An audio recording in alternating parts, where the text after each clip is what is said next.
Olha só que interessante. Procurei lá onde eu moro, quem realmente estava disponível para dar aula de tênis.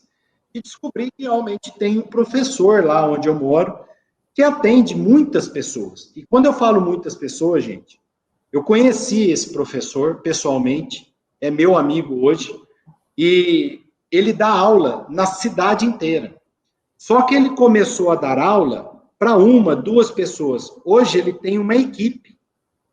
Hoje ele tem uma equipe de mais 3 professores, acredito que são mais 3 ou 4 professores, que trabalham para ele. Olha só, eu falei, peraí, esse cara deve ter aí aproximadamente X aluno, cobrando em torno de 280, 300 reais por aluno. Esse cara realmente faz o financeiro dele, gente? Olha só que estratégia. Olha só que estratégia. Eu procurando realmente fazer um exercício, mas por outro lado, cabeça de vendedor não para, né, gente? Então aqui quem está nos ouvindo e quem vai ouvir depois, quem vende até sonhando, né?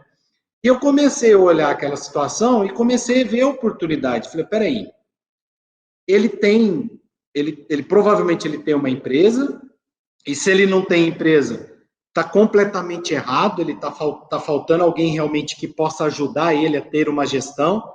E como eu percebi que alguma coisa não estava certo, realmente, principalmente na questão financeira dele. Porque na hora que eu fui fazer o Pix para ele, da matrícula, né, e da aula, ele me passou o CPF. Olha só, então. Vendedor que é vendedor está sempre antenado, né? Vendedor que é vendedor sabe as oportunidades que tem. Para esse cara, ele tá precisando de baita de uma gestão, né? Ele precisa ter números. Porque, por exemplo, ó, eu fiz o Pix para ele e não mandei para ele. Só que eu fiz um Pix no nome da minha esposa, que é na conta bancária da minha esposa. Eu fiquei pensando, será que esse cara vai saber que eu que paguei?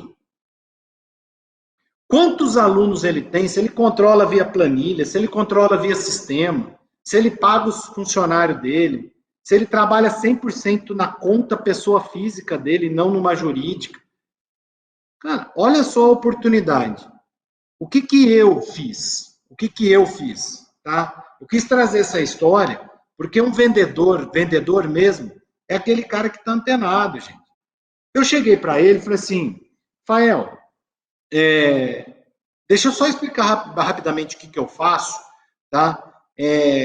E às vezes eu posso te ajudar, cara, porque eu vi uma situação aqui, eu montei todo esse cenário para ele e montei o quê? Eu fui na dor dele. Eu fui na dor dele, que é o vendedor vai na dor, né? Eu cheguei para ele e falei assim, cara, quantos alunos você tem ativos? Quantos alunos você sabe hoje que já te pagaram?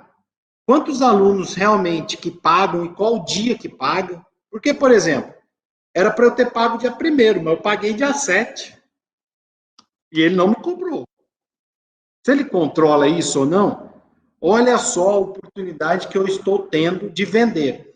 Então, eu quis trazer esse exemplo prático, tá? Porque, assim, vendas, gente, de BPO financeiro é descobrir a dor do pequeno e médio empresário, principalmente, com aquele pequeno e médio empresário. E agora, como a gente está falando muito sobre o prestador de serviço, ele não controla, gente. E realmente, ele mistura muita coisa, pessoa física com a jurídica. Ele não separa isso, como fala aí na contabilidade, Roger, a entidade, né? Separação das entidades, né? Ele não separa. E olha só, vamos separar, vamos fazer. O que eu coloquei? Coloquei uma pulguinha atrás da orelha dele e falar assim, cara, você pode estar tendo um problema gigantesco com a pessoa física. Você vai ter um problema muito sério, realmente, com impostos muito mais altos se você profissionalizar isso e criar uma empresa, né? E pensar como gestor da sua empresa, mesmo que você ainda dar aula, porque a aula dele é sensacional, ele é muito procurado, ele é muito, realmente, é igual médico. Imagine quantos médicos tem na cidade do Brasil, que é aquele cara que realmente que é muito procurado, né? É um cara especialista e tal. E que muitas das vezes faz que nem o professor de tênis. Faz que nem o professor de tênis.